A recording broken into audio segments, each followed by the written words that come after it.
Hey y'all, welcome back to my channel. So today we're doing my December wrap up, the last wrap up of 2021. It is already 2022. I do like read till like the end of the month. I know that some people like to wrap up early.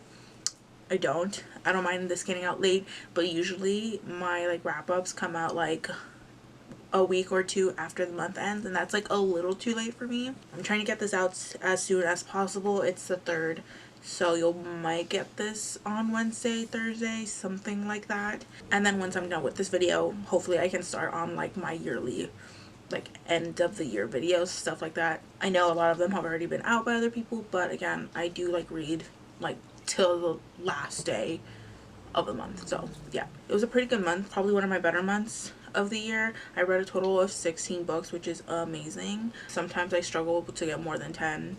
I got 16, which is amazing. I read 2 middle grade books, 3 young adult books, and then the rest were adult or just like general audiences. That was 11 books. I read a mix of genres as well. That's pretty standard. I read 5 science fiction fantasy romance. I read 4 just like straight fantasy books. I read 1 sci-fi book, 3 contemporary romances, 1 historical romance, 1 horror book, and then 1 like mystery thriller. It's a little bit of everything. As far as like where I got these, 2 of these books I already owned. 7 were from Kindle Unlimited, and then 7 were from my library. That's also pretty standard. The most read format this past month was ebooks. I read 8 ebooks, 6 audiobooks, and then 2 physical books. In total, I read 4,636 pages with an average book length of like up 290, give or take. Those are pretty much my stats. Where should I start? So we'll start with a book that really surprised me. I didn't think I was gonna like this because when I first started reading it I was like, ooh, like I don't think this is gonna be for me, and that is Little Monsters by Cara Thomas. I gave this 4 stars. It's a YA mystery thriller. In this book we follow our main character. Her name is Casey and she's a new girl in town. Kind of a rough background, so she quickly gets absorbed into this little friend group, 2 other girls by the names of Jade and Bailey, and they're pretty close. They're kind of known as like a little triplet. And then one night after a party, Bailey goes missing and no one really knows what happens to her. Unfortunately, before this there was a little bit of a falling out between the triplet group here, and that may play an issue with the story. Don't want to go much more into that, but it's very much like Mean Girls elements, kind of dark as well. I wasn't really expecting to like this because this author does this thing that I really don't like with YA mystery thrillers that I see a lot of other authors do. Typically books are written by people who aren't teenagers, published books anyways. One thing that I really don't like, and I kind of side-eye a little bit, is how when authors write teenagers misbehaving, it feels weird to me, because don't get me wrong, teenagers, including myself, we act out. We do things that we probably shouldn't be doing. Drinking, drugs, being sexual, things that we're not like old enough to do, in my opinion. And I could be wrong because I'm no longer a teenager, but when we do those things, we're doing that because of peer pressure or because we think we look cooler because adults are doing it or we're doing adult things. Sometimes the portrayal of these actions written by adults, like in this book, it feels almost like a Skins episode. If you've never seen the show Skins, it's a UK show, not the American show, but the UK show, where it's a bunch of teenagers and they all have a lot of trauma that they deal with, and they usually drink, they do drugs, they fornicate, stuff like that. And it's very kind of glamorous sometimes. I don't think the show intentionally meant for it to be glamorized, but a lot of my teenage years, a lot of my contemporaries looked at Skins and were like so starstruck by how cool Effie was, even though she had like a lot of mental issues, that kind of thing. I sometimes feel like authors write these types of teenagers that are too cool for school and that are really edgy, hardened types who've been through so much shit that they're like doing like hard drugs and like having sex all the time and all that kind of stuff. And again, don't get me wrong, teenagers do that, but I think they do it for different reasons. It also feels weird because it feels like everyone in this book was doing adult stuff, and it doesn't feel like authentic to me. Like, for example, one of the first scenes that we have in this book is that we have this little girl. She's like 13 and she's matured, you know, enough like through puberty to look like a 20-year-old, kind of implying that she's already like filled out like curvaceously, which fine, I guess. a 13-year-old looks like a 20-year-old, and then like all the dads like to look at her, and she like invites the attention. Like when I first read that, I was like, okay, that's an interesting description, but then like a bunch of other characters were just like too cool and like too edgy for like this school in the Midwest. Yeah, I don't know, like I really don't like that, but I will say that it does get really interesting. So this book really focused on toxic friendships, which I really enjoyed. I think other books do have toxic friendships, but I don't think that they're really focused on like the way it is in here. I feel like they're more like decorative aesthetic vibes in other like YA mysteries.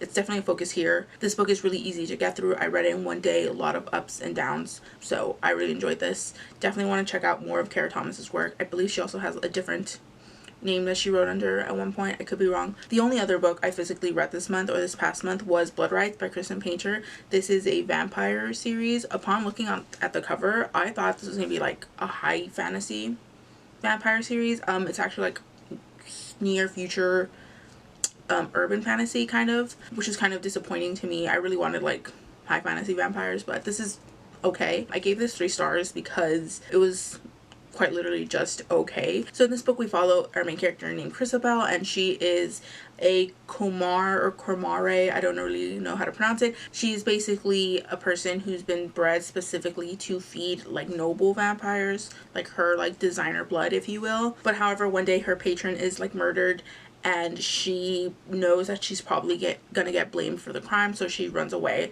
to the Americas to like hide out. This takes place in the near future, so you have states like the new Florida, like those types of like post-America type settings. It is somewhat futuristic. You do like get hints of technology.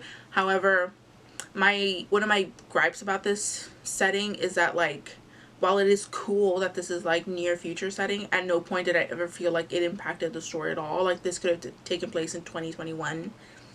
There'd be no different, just like slightly different like telephones, you know. This could have been like a higher fantasy and the settings could have been a bit more unique. I didn't really get the point of having like a near future setting. It didn't really feel too special other than like the interesting vampire bits and the fact that she's like specifically bred to feed nobility. There's nothing really interesting enough, and it took me a while to get through because again, it wasn't fantastic. I really didn't like the pacing and like the plot of this. Once our main character like leaves the vampire court, she goes to the Americas. It's a lot of back and forth, and it almost felt like a procedural like Law and Order type show where there's information, so we got to go question this person, and this person leads us to another person, and then another person leads us to another person. It just felt like a lot of like going from A to B to C to D. There's nothing really interesting or like exciting going on until the end. I don't know if I'm going to continue the series. I picked this up on a whim from my used bookstore because it was like $3 and I thought it was gonna be high fantasy. So there is kind of like think a romance brewing between our main character Chrisabel and this ancient vampire named Malcolm. He's an outcast vampire who's like cursed to like kill every person that he drinks from, so can't drink from her. So yeah, I read a couple of like holiday romances, specifically sci fantasy holiday romances. I read Ice Planet Holiday by Ruby Dixon, as well as that Barbarian Before Christmas by Ruby Dixon. I've read Ice Planet Holiday before. This takes place on a different planet, different group of people, but the humans on this planet want to like introduce some holiday elements to this planet as a celebration to bring a little bit of home with them. And it's like really cute, really adorable seeing these like big hulking like 7 feet blue aliens try to learn Christmas, but not specifically Christmas. They're trying to make it like non-denominational, but yeah, it's like really adorable.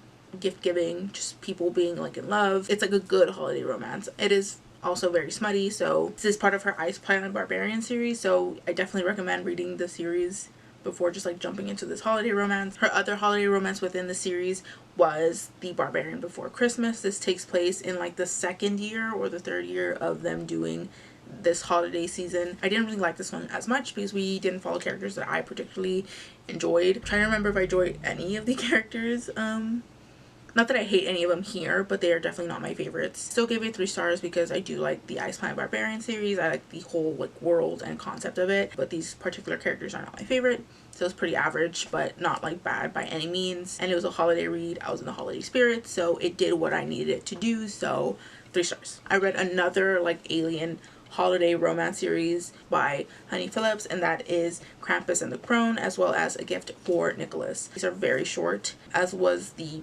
Ice Planet Barbarians ones as well. Krampus and the Crone takes place on a planet with humans, and a alien crash lands on this planet, and romance. It's a holiday romance. The holiday elements here are pretty loose, so it's not like overtly like Christian or anything like that. It's mostly romance with some like snowy setting, that kind of stuff. I believe this was released last year, and then the author wrote a follow-up novella this year called A Gift for Nicholas. This one wasn't as good as the first. We really got to know the Krampus character in the first book fairly well. We got to know his love interest fairly well, and then the second book we kind of really just jumped in. It almost felt like I had missed a chapter in A Gift for Nicholas. He seemed to really be infatuated with this woman. I was like, I don't even know who she is. I don't even know who you are, which is unfortunate, but again, it did what I wanted. So far, everything's been like good to like okay. So let's talk about a book that I did not like. This is Kate by Tate James. This is the last book in the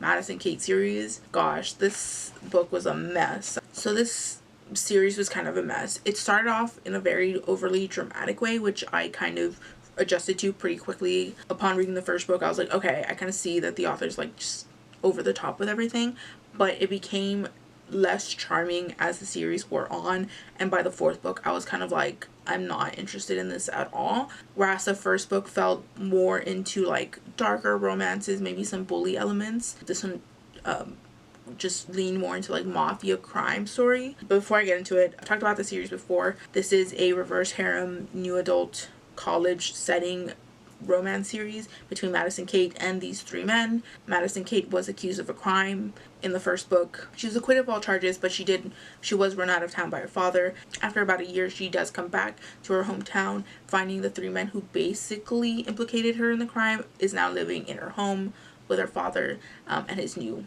wife, or his new girlfriend. I went into it expecting just like kind of bullyish reverse harem stuff, but by the fourth book and a whole bunch of plot after that, it's more leads into like mafia crime story, which I was not expecting, especially since it wasn't like really well done. A lot of like the plot stuff that happened in this last book felt very like fan fiction-y, and by that I mean when I read fan fiction by someone who's a little more green, so their plots feel very like over the top and like stuffed with a bunch of shit, and it needs to be edited.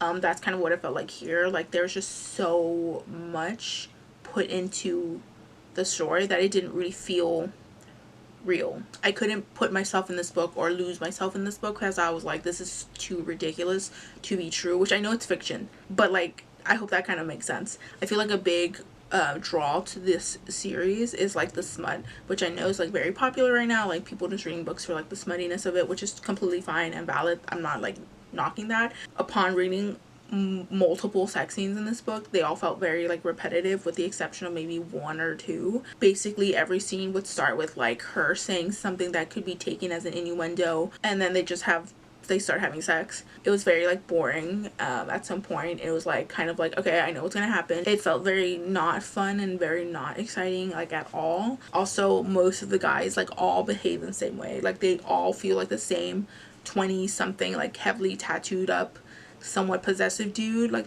there's very little variation between any of them, so it could have just been one dude. They don't really stand out from each other too much other than like their names. Throughout the series we have a possible stalker storyline, which was kind of touched upon in each book, but in this book I think the author just like figured out like she had to like wrap it up, and so much plot happened here but not much anywhere else, which I didn't mind that there was nothing much happening in the other book because I was just there for the romance. But then this one became all plot, and it wasn't even like a well written plot, so it was just very convoluted. So I did not like this, unfortunately. And it was also the last in a series, so yeah, I'd probably just read the first book just for funsies if you're interested in this. So I have a book that's not bad, but it's fairly disappointing because so many people like it. I have Artificial Condition by Martha Wells. This is the second book in the Murderbot Diary series, which is incredibly popular, which I can see why, but for some reason these books don't hit for me the same way they hit for other people. So in the series we follow a security bot that's like made to like protect whoever has bought out their contract, but our main character here, Murderbot, has kind of gained control of their like general functions. I don't really know how it works, but they basically have control over themselves. They are a robot, so it's like AI sentience almost. They don't really feel the same as other people, but they do have certain wants and desires. Our main character just really wants to watch soap operas all day and like not talk to humans at all. I guess it's pretty funny because a really popular trope in like sci-fi is, what if like AI gets sentience, like will they kill humanity? Murderbot has, and they want nothing to do with people. They just kind of want to vibe and like chill on their own, which I do think is like cute and quirky and silly. But I don't know, maybe I need to read these physically because I've been listening to them audiobooks.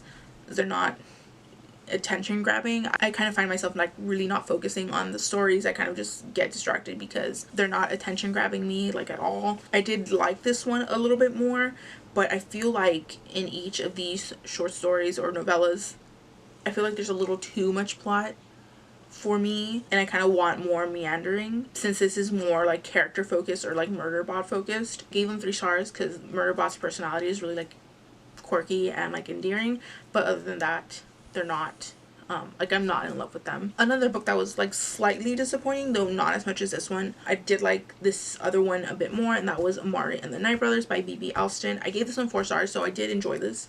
I just don't think it's like as good, or wasn't as good as for me, like for other people. This book's really beloved right now. This is a middle grade fantasy novel. In this book, we follow Amari, whose brother has recently gone missing. Her brother kind of leaves her clues to where he might be, and she follows these clues to essentially like the secret society, the secret like government agency that is in charge of like the supernatural, fantastical aspects of our world. It's kind of kept secret. So yeah, it kind of feels like Men in Black, like bureaucratic red tape stuff, but more fantasy as opposed to like sci-fi. This is going to be a series. It's the first in a series. I do think it was a good start. The only issues I had were like writing, storytelling issues. I know this is like a middle grade series, so it's more aimed that way, but I feel like the writing was a little too on the nose for me. It's kind of like when an author alludes to something like, there's never been a sorcerer in this family for 500 years, and what do you know, there's a sorcerer now. Like that kind of very like, obviously we know where this is going. Anytime some sort of conflict would be introduced for our characters, it'd be like quickly addressed and solved, that kind of thing. That being said, there was interesting like plot twist towards the end that I didn't see coming. I also think that the author did a really good job at addressing certain themes for, again, a middle grade audience. Themes of like privilege, systemic like disadvantages, race, stereotypes, that kind of thing. I did enjoy it. Not perfect, but I'm still looking forward to like the next book in the series. I don't know when it's releasing, but I have seen the cover. It looks great. So I did read a historical romance. I read a lot of romance this month, but I did read a historical romance called The Lady in Disguise, also published under a different name, The Reluctant Reformer by Lindsay. In this book, we follow a woman. I don't remember her name. This is the first book I read in the month, but we follow a woman whose brother has recently passed away, and because he has passed away and she's a woman, she does not get direct access to his rights as a lord, but she does get access to his personal property. So she does inherit a like London townhouse. She doesn't have a job, so upkeep of the house, like money wise, is kind of an issue until she finds out that her brother was essentially like a secret investigative journalist who went by a secret identity. She thinks that she can pick this up on her own since it is already a secret identity, and she could just present as a man to like do all this like sleuthing. So that's what she does for money. She doesn't really tell anybody at all. Our main character's brother had passed away while he was deployed in the army, and one of his army buddies, as a favor to him, comes to visit the sister, our main character, and because of some certain circumstances, he assumes that she's not an investigative reporter, that she's actually like a working girl. Signals get crossed, so the whole book is essentially like based off of miscommunication, which was not the worst part of this book. I think going into the book knowing that miscommunication, which I hate usually, is an aspect of the plot that was easier to like transition into. The book was just very dull. I've read 2 Lindsay books at this point, and I feel like the premise and the starts are very strong, very witty, very interesting, and then it kind of just goes downhill from there. Like, it's not enough to keep me interested or intrigued. I'm trying to remember anything unique other than like the quirky like premise, but yeah, they don't really like hold my attention as the story goes on. I listened to this on audiobook and I was just I was so bored 50% of the way through. I also read Small Spaces by Katherine Arden. This is I think it's a horror middle grade, but it also felt more like adventure fantasy too. So in this book we follow our main character Ollie. She's going through some personal traumas, some personal loss, and she's really like dealing with that in her own way. She comes across this book that holds a kind of scary story that reads very similarly to the little farming town that she lives in, and a bunch of weird stuff starts happening from there on. I can't really go much more into detail than that because it really ramps up pretty quickly after that. I didn't really enjoy this one. Maybe I was just like not in the mood for this, but maybe the author's writing does not lend well to middle grade. I know that Katherine Arden wrote a very beloved Bear and the Nightingale series, that one, which I've heard is amazing, but I don't know, something about this I couldn't connect to at all. The kids were like adorable enough. We follow like 3 children. It definitely had like spooky fall vibes going for it.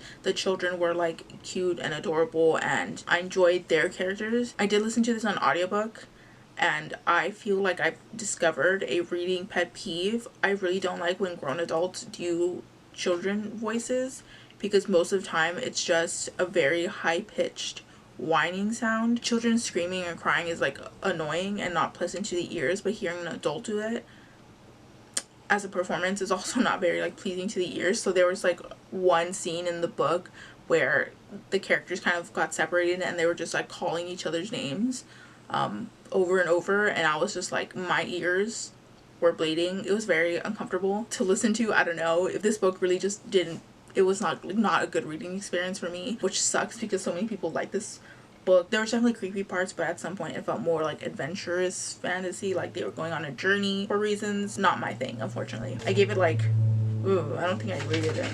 I might have given it 3 stars, like to be nice, because I'm not the intended audience, but I could give it 2 stars as well. I have another book that I think has a lot of potential but wasn't fantastic, and that is Entranced by Sylvia Mercedes. This book is the first book in I don't know if it's gonna be a trilogy. I picked it up on Kindle Unlimited. Sometimes I just scroll through the catalog to see if something like kind of grabs my eye. I thought this cover looked interesting. This book, I didn't really know what it was gonna be about until like I had to like read it and then like finally like know what's going on. So it's kind of like one of those like vague stories. Like if you look up on Goodreads, it's kind of like I kind of see some bones, some like similarities to other stories. So in this book we follow a character named Cara, and she is an obligate, which basically means she's like a human tied to a specific fae. They do whatever the fae like asks them to do, and if they don't do it they like feel like actual physical pain, or at least like a mental physical pain. And she, I think, has like 10 years left on her contract to serve under this fae woman, and then she can go back to her human world and just like live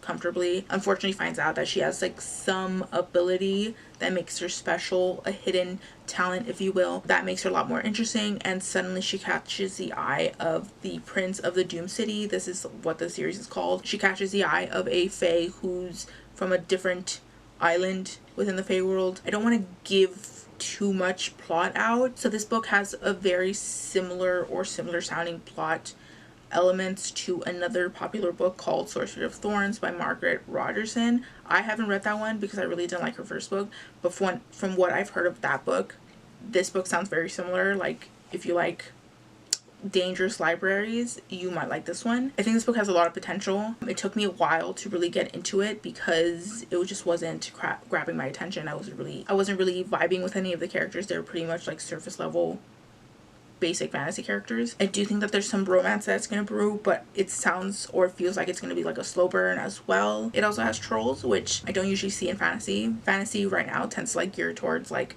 elves and fae and stuff like that. By default this does kind of stand out a little bit more, so that's interesting enough for me to continue. Maybe not right away. It is somewhere on my TBR now. So I have 3 more books to talk about. They're all romances. We'll start with like the 2 average ones, and then we'll end with like the one romance that I actually really did like. We'll start with the Matzo Ball by G. Meltzer. I picked this up for like holiday season. This is a Jewish romance. Our main character in this book is the daughter of a very like important, influential rabbi. She also has chronic fatigue syndrome. Our main character secretly writes Christmas novels. They're very popular and they get turned into like Hallmark type movies. She loves the holidays, but she's also the daughter of a rabbi, and she is fairly religious herself. She's not like ashamed of being Jewish. She does practice her religion, but she's more so like just secretive about Christmas because of who her father is. However, her publishers do ask of her to write a Jewish romance novel, and she does not want to do that, but she does for her career. I don't know how I feel about that motivation. So in order for her to get inspiration for her holiday Hanukkah novel, she wants to get invited to this thing called the Matzo Ball, which is essentially like a Jewish Hanukkah party that is really exclusive, hard to get into. I don't really like the motivation for her story because she's already Jewish. She's already part of the Jewish community. She's a very like public figure just because of who her father is. So I don't know why she needs inspiration for Hanukkah to write a Hanukkah romance novel. I don't get it, but we'll roll with it. This is a second chance romance. They kind of knew each other when they were younger, when they went to like Jewish summer camp. The romance overall is like okay. A big part of the story, other than the lackluster plot and motivation, a big part of the story does depend on miscommunication. One, because she's keeping the fact that she's writing a Jewish holiday novel. She's also keeping a secret the fact that she writes Christmas novels. She also doesn't tell anyone that she has chronic fatigue syndrome, and that does like come into effect greatly into the story, but she doesn't tell anyone, and it causes a lot of problems for her. She obviously has the right to like not disclose her medical history to anyone, but I feel like she comes across so many problems having to do with her chronic fatigue syndrome or things that are affected by chronic fatigue syndrome that it doesn't make sense for her to not just like at least disclose it to the people who need to know. She obviously does get worried that she's not going to be treated, that people are going to invalidate her disability because it's invisible. I think one of the better parts of this book is that discussions on her disability, the author herself also has chronic fatigue syndrome, so it's like not surprising that it shines in this book, or it's like one of the better aspects of this book. So the author is also Jewish, and it definitely felt like the author knew what they were talking about as far as like Jewish like culture and kind of that stuff. One critique that I see a lot, which I don't really have much to add on because I'm not Jewish, is that it felt like this book played more towards non-Jewish audiences than Jewish audiences. Another comment that I did see is that just because Jewish people don't partake in Christmas doesn't mean that they're like so anti-Christmas that they don't even want to like hear about it. Christmas is pretty popular in the States, which this book takes place in, so I don't know why she would be so like reluctant to share at least her enjoyment of like holiday movies. Like there's a scene where she like hides in her room watching holiday movies, like Christmas movies, because it's like a bad taboo thing, at least for her. I read that that's not like super accurate either. Again, I wouldn't know. I personally wanted more discussion with the parents about her love of Christmas traditions, being a Jewish woman. I felt like that was a build-up conversation that we were gonna have. The main reason why she keeps it a secret is because her father's a rabbi, and it might look bad if the rabbi's daughter was like into Christmas, even though she doesn't really practice Christmas. She just likes the aesthetics of it all. I wanted more conversation about that, but it was kind of just like washed away at the end. I won't spoil much other than that, but I just wish that she talked to her parents more. I think that would have been a lot more like enlightening to me, but looking back, it's not something super phenomenal either, unfortunately. And the last book I'm going to talk about is a romance. I gave 4 stars, and that is Undercover, Bromance by Lissa K. Adams. This is the second book in the Bromance book club series. In this series, we follow different men who are part of this book club where they read like bodice ripper category romance type books in order for them to like help or inform their romantic relationships. Kind of a cheesy plot, but it was actually really fun. I've enjoyed both of the books so far, with some issues with the romance, which is why I gave 4 stars, but for the most part, I do think as far as contemporary romances go, I really enjoyed these. In this book, we follow Mac, who is like a nightclub owner. He owns a few properties. He has some businesses of his own, and he's pretty much like a very smooth ladies' man. He's not really committed to one relationship, though the relationships that he does partake in, he is quite charming, but they don't really last too long. And our main female character is the sister of the main female character from the last book. I didn't really like her when we first met her. She was kind of like that meddling, very negative person. Like she always had something negative to say, very full of critiques. You can kind of tell that she's not like an easy person to like, which is a big part of this story, a big part of her character. She is a pastry chef, and at the beginning of this book, she gets fired for some things that go awry in the restaurant, and our main character, Mac, he's kind of involved in getting her fired. So it's kind of enemies, annoyances to lovers storyline. There was a little bit of a side plot that was not super connected to the romance, but I thought the side plot was an interesting add-on to the story. I didn't hate it, but I also didn't love it. It was just kind of there, and I just went through it. I feel like both of the romance from this book and the last book are very similar, and that I think the author's trying to play like both parties have things that they need to fix in their relationship, which is completely true, don't get me wrong. Like in the first one there was a lot of non-discussion, like they didn't really talk to each other at all, which led to their romance falling apart. In this one they both have their issues. Our main female character also is, like I said, she's a very negative person, a very hard person to love. She pushes people away constantly. And our main character, Mac, in this book, he's kind of like a white knight type of person. Like he thinks that he can fix everything. He's very much the guy who's good at like wooing a girl as opposed to actually like staying in a committed relationship with her, that type of thing. However, I feel that like in both instances, the author's trying to make it seem like they're on both like equally, like both equally fucked up, which is, I don't really get that. Whereas Mac, his issues are, in my opinion, not good, but they're also like not intentionally bad, if that makes sense. Like I don't think he intentionally like sets out to hurt his partner. Whereas our main female character, like she knows she's kind of a bitch. Like she is like the textbook definition of like a bitchy person, and she kind of knows that. It's really frustrating to read. She's like more at fault here for a lot of the stuff that happens here than I think he is, and the fact that like he is held to the same standard as her is like not fair. Like I can't believe this is coming out of my mouth, but he didn't really do anything too bad in my opinion. Like the worst thing that he did in this book was lie by omission, and the lie, spoiler alert, which I don't really think is that deep, but you can skip over this if you want, but this lie is that he didn't immediately like tell her that his father is like an alcoholic, abusing murderer who's like in prison because he killed someone. Like that's what he didn't tell her. Like he wasn't honest about that. He lied and said his father was dead, which like, yeah, well that is technically a lie, and he shouldn't have done that. I also don't blame him for like not being super upfront with the fact that his father's like not a good person. I wouldn't tell anyone that I've only known 1 month that like right out the gate he would have to eventually tell her, but like I don't think that's like that bad. Like maybe that's just me, maybe like that's like a hard like red flag for you, but like for me, I would completely understand. Like if someone like straight up lied to me about that, I would probably look at it from their perspective and be like, yeah, I can see why you probably wouldn't tell me that. But like he didn't tell her that, and when she found out she was like super devastated, and she's like, I knew I was right, like he was trash, like I couldn't trust him, no way. And I'm kind of like, girl, seriously, like ugh. And at least the reason why I do like this book and the last book is that at least someone does end up putting them in their place, these women, and like telling them like, hey, like I get where you're coming from, but like look at it from his perspective, that type of thing. And they do learn from their mistakes. I don't think that anyone kind of gets off scot-free in these books, which I enjoy. They do learn from their mistakes, but it is incredibly frustrating to get to that like final point of like, yes, they're not together happily ever after. I am very interested in reading the next in the series. I think there's only 3 so far. There could be 3 or 4, but I am still like interested in reading the series. Again, I'm still like diving into contemporary romance. So those are all the books that I read during the month of December, the last books of 2021. Let me know what you read in the month, if you liked any of these books, if you read them before, or if you disliked them, or if you're adding any to your TBR. I'd like to hear anything you have to say in the comments down below. I will link all my social medias down below, as well as some far more important links. Feel free to like, comment, or subscribe, or do neither. It's all cool with me. Thank you so much for watching, and I will see you in the next one. Peace out.